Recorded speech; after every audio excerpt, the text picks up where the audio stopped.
cluttered. And it just told me that it has reached maximum something, and that this is in a new video. So I don't know if I want to recap or if I should just leave it. I don't know. Yeah, I don't know. I don't know at all.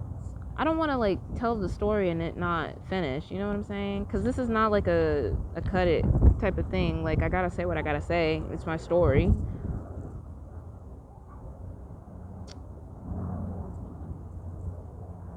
I'm gonna finish it. I'm gonna do my best. I'm gonna finish it and then I'm gonna cut it off at some point. But this is important, so that is why it is being told. So I do really apologize for all the noise, though. It's happening collectively right now.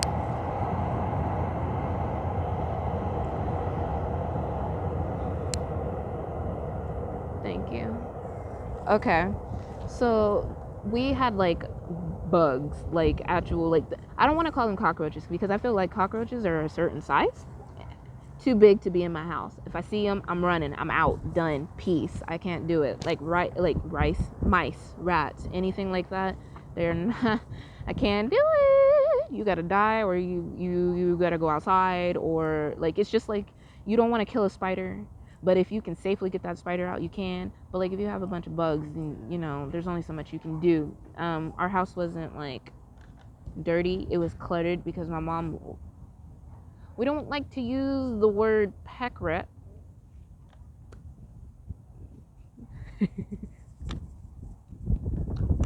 But we are who we are, so we'll let it be like that. So that's what it was. It was a pack rat situation. But it was like papers. Like my mom was a notary, and then like clothes, clean clothes at that. And like things that like storage boxes that had gotten storaged in, but like everything was around the storage bin. And it was just like, it was a lot. It really was a lot. And it was a traumatic part of my childhood. I'm not gonna lie to you. And it wasn't even a traumatic life, but it was. And I'm adding humor to it because genuinely it was funny, but at the same time, it really was traumatic. My mom made me clean her room, and I hated it. And we had to clean it for housing authority because they help us pay the rent, and I hated it. And because I was the middle child, but technically the oldest and the able-bodied person, I hated it. Anyway, I do have middle child syndrome. I don't have that syndrome. They have the syndrome towards me. And then I'm like, no, you're not going to treat me like that. My mom gave my brother the car. I ain't got nothing to say. Anyway. So, bugs. Added on to that, we got bed bugs. And that was very stressful because if they try to go in your ear. And they bite you because they're bed bugs. And it happens at night most of the time. And if it's hot in general, it's even worse because they will get you during the day because they like the heat. That's why they take your blood. That was a whole issue, and I hated it, and I just could not. I could not. And it was like God like elevated the energy of it because I did my best. That was when I started like throwing stuff away. I have a habit of throwing everything away. I truly do. I have a habit of throwing things away when it's time for it. I'm just like, peace. Like, I don't want extra nothing that I'm not supposed to have because that's just like, if it's not what I'm supposed to have, then I'm not happy with it being there. But like, I'm okay with having extra riches and wealth and all of that stuff, I'm okay with that. I'm more than okay with that. But I'm not okay with my sleep being messed up. So I threw my bed away.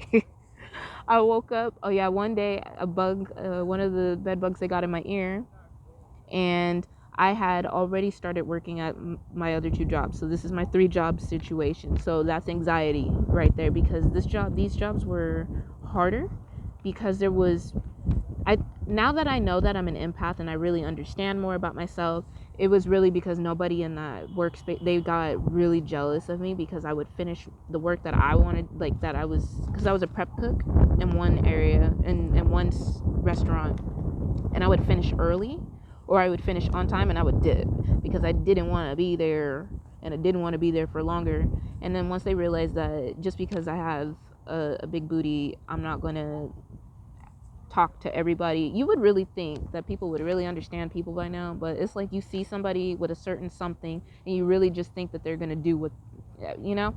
And so once they found out that I really was just me and doing me, they didn't really want to deal with anything. And I will say that these people were Mexicans, and we don't want to say that, we don't want to narrow it down to everybody just being like, oh, Mexicans are like that and stuff like that. No, every race is like this, and they were tight knit in the way where they only disliked me simply because I wasn't trying to kiss their booty.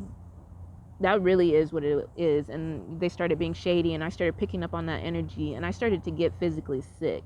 And so like all this anxiety, and then the Pismos, I was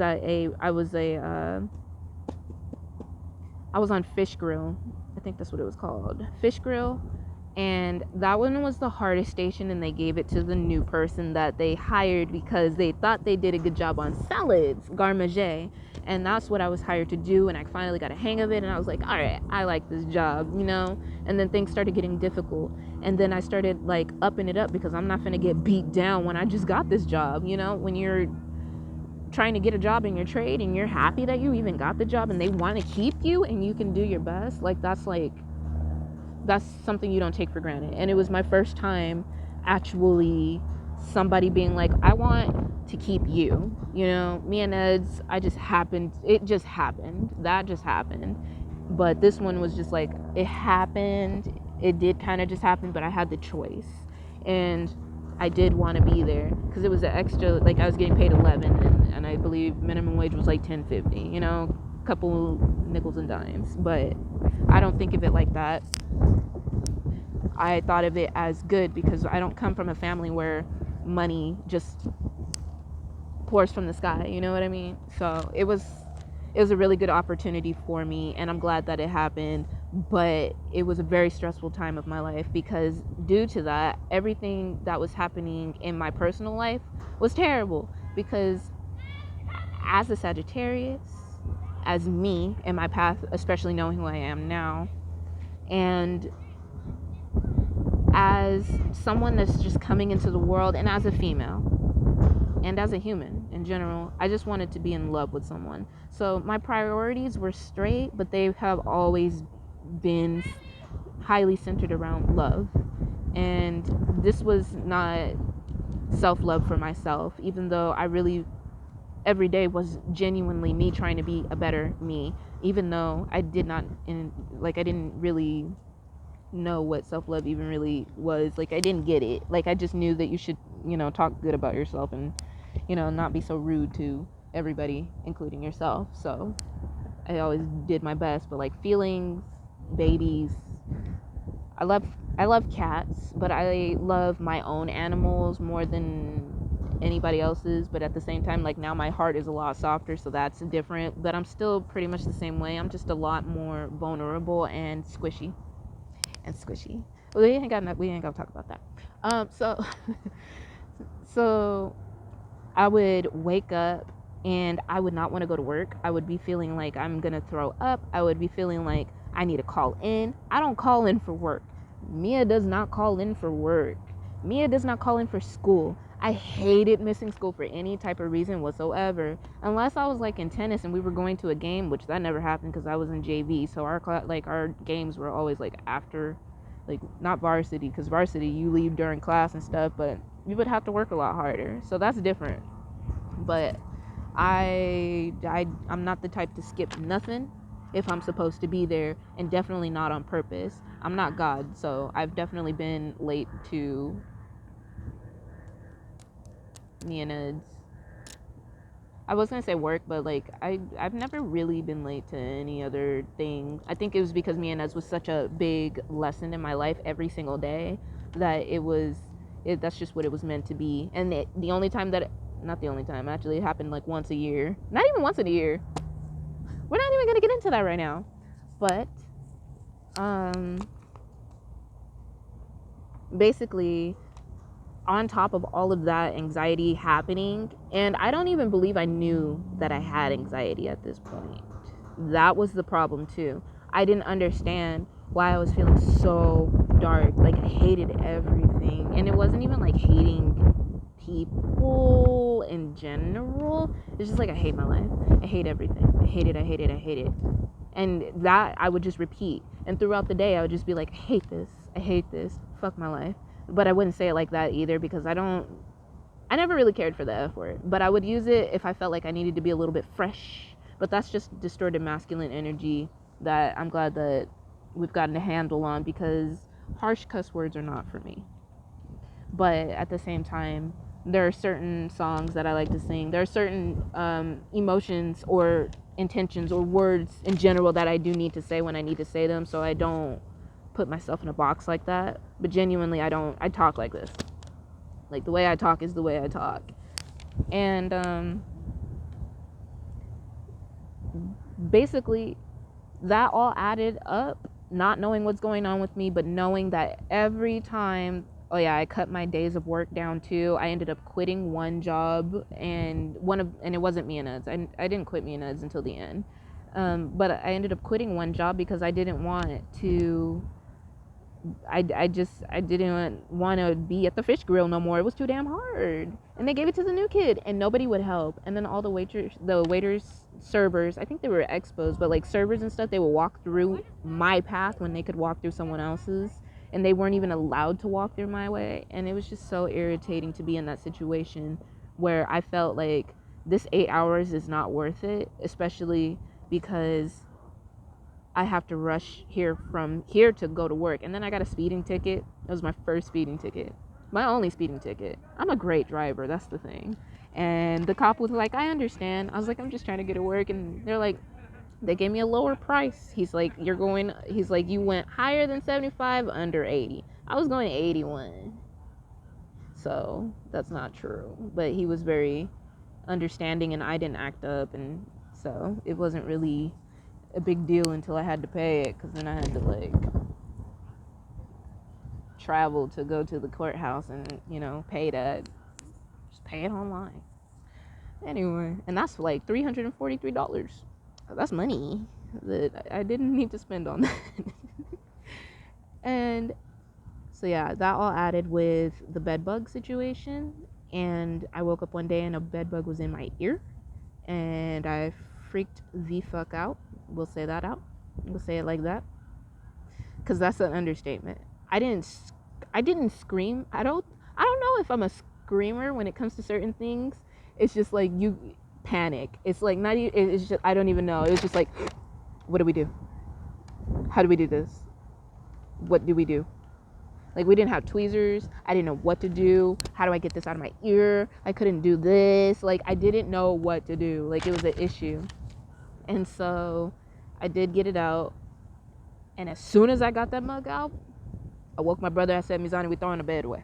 He said, it happened so quickly. So it did happen like that. Like, once we figured out how to get whatever, like, get the thing out of our ear, I busted into my brother's room. I said, Mizani, help me throw my bed away. A bug got in my ear. A bed bug got in my ear, and we can't do this. That's how I talk to him. That's just how I talk to him. That's how I talk with him. Like, every time I think about him, that's just how we talk to each other. It's been a while, so I don't know anymore, but that is how we talk. And I would just, dang, I'm about to start crying.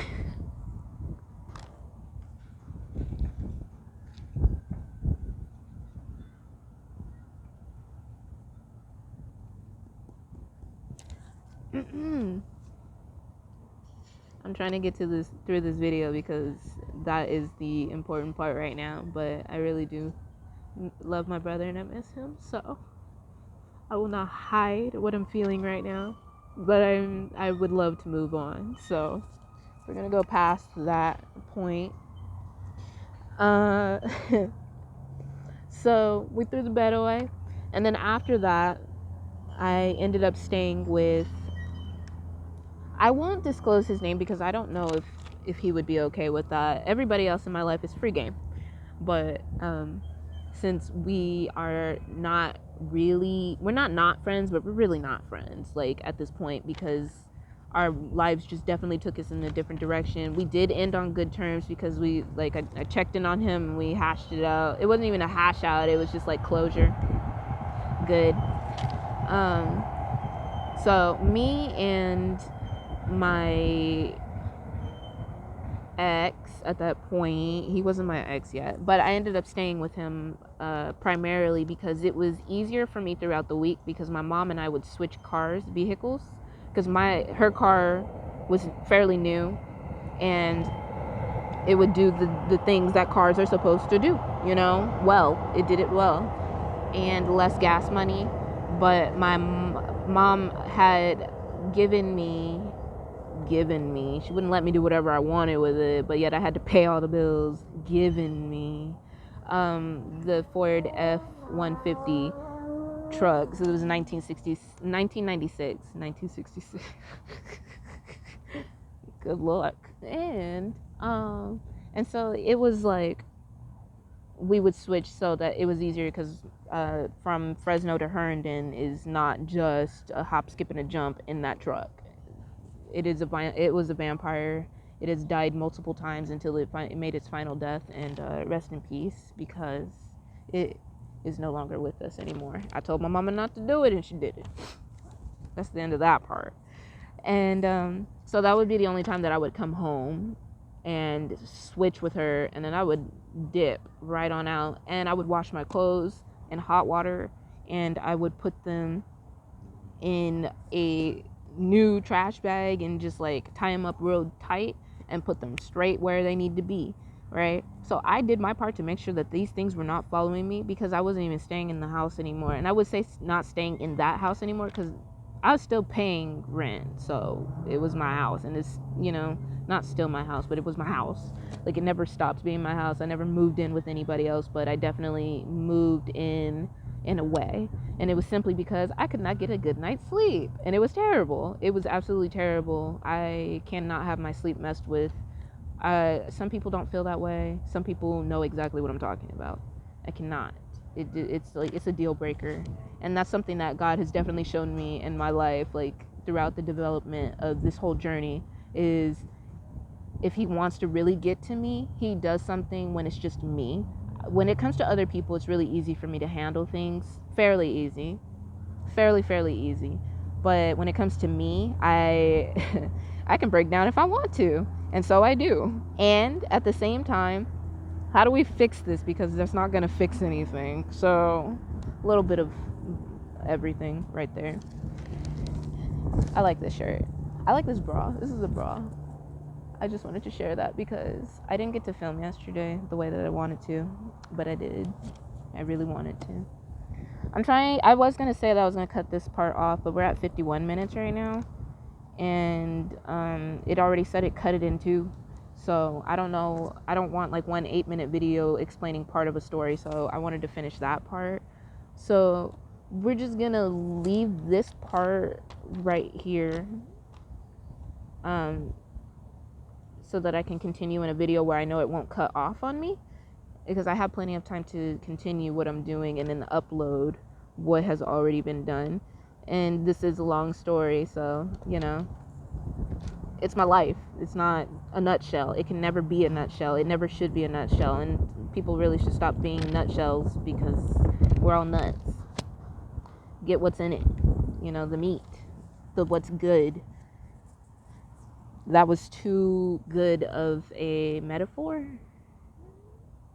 I don't even know if that was even a metaphor. I don't know the difference between a metaphor, maybe a simile. I don't know. Dang, you take me back to 4th grade. What was that, 8th grade? 7th. Something. Dabbled it in 4th. I know for a fact, because my teacher was Mr. Funk, and he was cool. But 7th grade, yeah, we talked about idioms and similes and stuff like that. Yeah. It works out. Anyway, I'm going to cut this video off. And then we'll continue what I was talking about in the next one. Yes. I had to think about if that's really the best place to stop the video, because I'm gonna start off with it in the next part. But yeah, that's it. All right, I'm gonna do what I need to do, and then